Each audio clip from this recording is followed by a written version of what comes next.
In this tutorial, we'll learn how to use the Split Polygons command. This tool allows you to divide one or more polygons into smaller polygons by drawing a cut polyline that must extend completely across the polygon from one edge to another.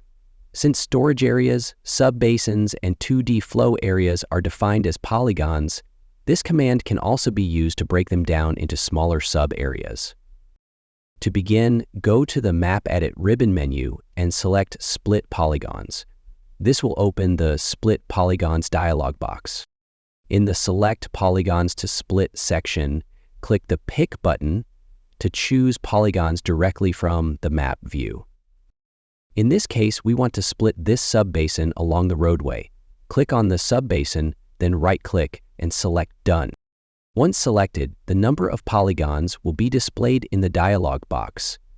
If polygons were pre-selected before running the command, that number will be shown automatically.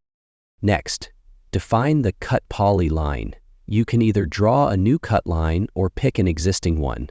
To draw, select the Draw Cut Polyline option and click Draw. Then, digitize the cut line on the map view. When finished, right-click and select Done. The dialog will return and the cut polyline status will update to Drawn. Once both the polygon and the cut polyline have been defined, click OK. The software will split the polygon along the cut line, creating separate polygon areas.